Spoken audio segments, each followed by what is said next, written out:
You want to know an invisible secret which really makes a huge difference on the final sound of a bowed-stringed instrument? Stay tuned, and today you will learn something interesting. Hello, back again. Once you have your instrument in your hand, you don't really see the difference and you cannot tell almost how your bass bar inside underneath the bridge foot under the two lower strings has been glued inside, or has been actually fitted and then glued. Now today I want to point out how we do that. So this here is a cello Lignamacchi Montagnana Sleeping Beauty. By today it seems it will go to America, if I'm not wrong. I just took off now the clamps. Why? Because we finished fitting the bass bar. It's quite a long process, and I just wanted to show you how we put this bass bar here on this, first on this metal ring. Then we have these fancy clamps which allow us to keep the top exactly on one flat area. But actually it's not about the clamps, but more the ring. This ring is out of metal. I even have now more being made, and then you can offer them for violin makers who are interested, because they see my videos, and I always pointed out that I think it's very important that we fit a bass bar to a top while the top has been clamped to a metal ring. Now this metal ring should keep the top in a flat surface. This here, before I had that out of metal, which fits for a Strat and a Montagnana, I made it even out of plexiglass, but you can see how this is warping and soft, and this is not good enough. So they sell these rings out of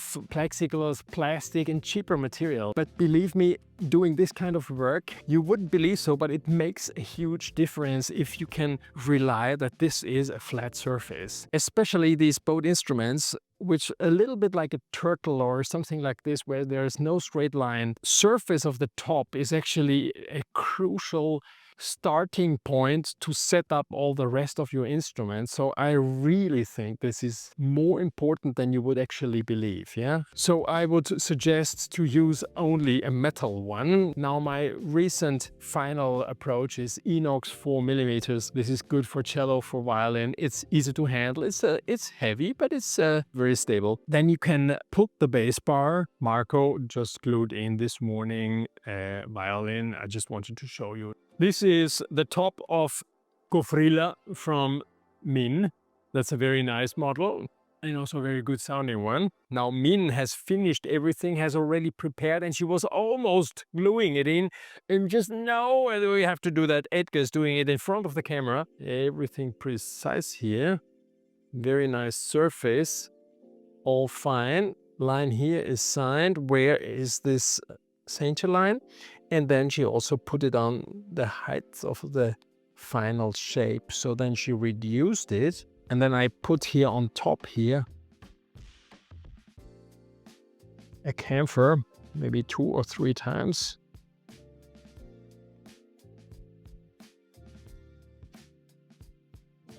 Yeah.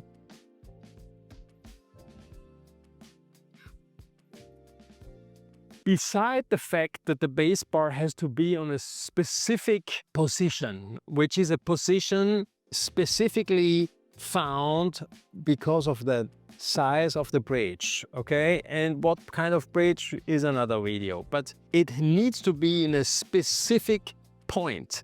And if this is not in this specific point, then you have to make a different bridge, and that doesn't mean that, and that actually would not give the ability for your setup to take the maximum of sound out of your instrument. So the point is actually the most important detail of a well-fitted bass bar. Even so, fitting then the bass bar is another very particular part. For many years I made it without any pressure. For me, everything with a pressure was no good. Things have changed over the years, especially a large model like this or a Montagnana. You make even a little bit more pressure. So if I squeeze down here at the very beginning, here it is open, and it's approximately open 3 millimeters, maybe even a little bit more. Yeah, something like this. I would say 4 millimeters would be a great measurement. It could be also a little bit more. The point is, the more pressure you have on a bass bar and you pull up the strings on a completely new instrument, it takes more time that the instrument starts to sound properly like a great sounding instrument. That doesn't mean that it doesn't sound, but it's every tone doesn't immediately get its nice perfect sound right away, and this is caused by too much tension. This tension needs to be adjusted later on when the strings are up. A very important thing for years in violin making school at that time, 40 years ago, nobody had a metal ring. I've never seen that for until approximately 25 years ago. 30 years ago, there popped up the first people talking about tension, and then tension with or without this jig around. I remember long discussions, but the point is, if you fit a bass bar like this with a ring and you have a tension here bouncing, and it's a touching point is bouncing from one side to another, then you actually, because the shape of the bass bar is more round than the top, and when you glue it in, you push actually this part of the arching out, right? Here it's going to be pushed down, yeah?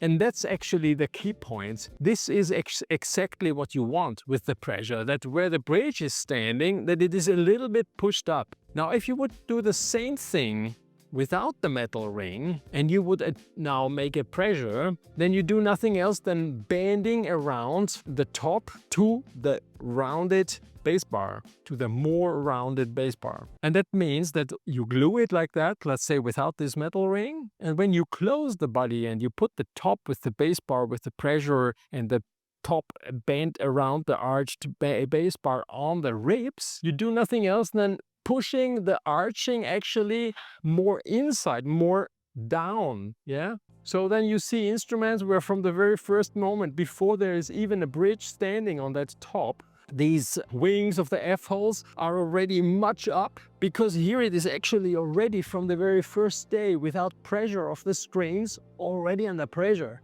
Okay, so then you have actually a double negative effect, and you want actually that your instrument is final in the idle position, is like in a zero position, just like if nothing has been fitted ever, and it's all perfectly balanced. These blocks which you see here are crucial for the final position, so when we glue it in, it will be exactly on that position, okay?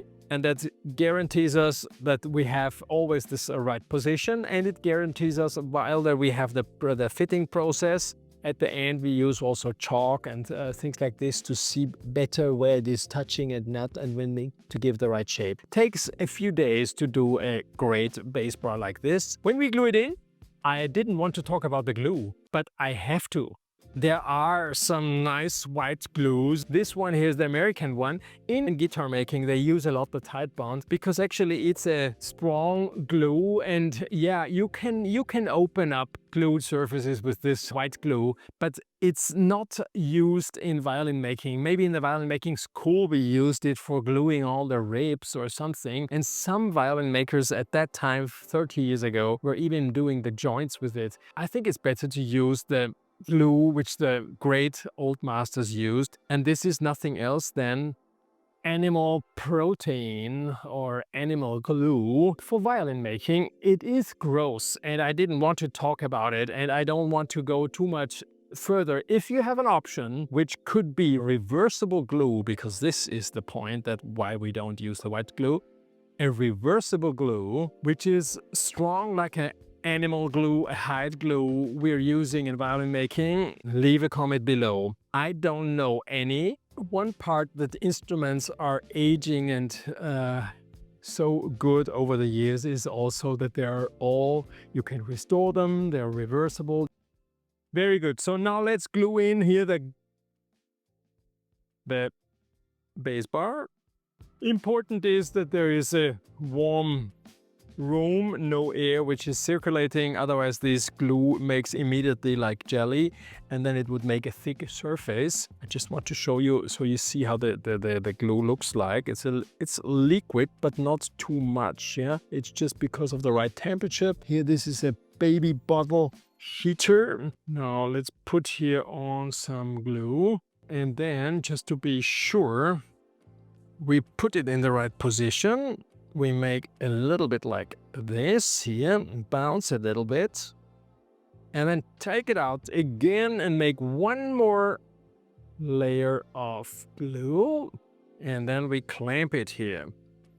And usually, since the position is what I love to have exactly respected, I put one clamp in the middle here, one here like this, let's say. And then we go here at the very end in order that we immediately fix here this situation. One side here, one on the other. And then you wouldn't say, but a lot of people then take a brush with water and clean the glue which is coming out here, squeezed out from the sides. But this is actually not the right thing to do, because if you clean it with too much water, which is a very typical move which a lot of violin makers do, especially here in Cremona, and this is not the right way to do it, yeah? Because the right way to do is actually just to take it away with a specific piece of wood. I show you how I made it. I just sharpened it a little bit. Here I just have this, it's an old handle of a brush, and on the back side I just sharpened it a little bit, like a small chisel, yeah? And with this one I don't hurt anything. I just pass by, whoop, and like this I take away this glue. Now you would say, I don't do anything. Just leave it like this. This jelly, once it is dry, then it is very easy to take it away. If you would now clean with water, it would look at the moment very nice, but this is actually then responsible for the fact that on the outside of the top, beside where the Bassbar is, it's going to swallow. It's because you clean it with too much water. And this is something you should not do. Yeah. Once it is glued in, and tomorrow when we take it off, it will be like this. And then we take off these positioning blocks, and then we give the right shape to the Bassbar. There would be so much to talk about, but I talk about all the tiny details in my violin making academy. These ones are hard to find, except on my online shop where you can find them. Violin, inox, cello, inox. Yeah, I hope you enjoyed even this one. See you next time. And if you haven't subscribed yet, come on, you owe me that. Ciao, ciao. Bye-bye.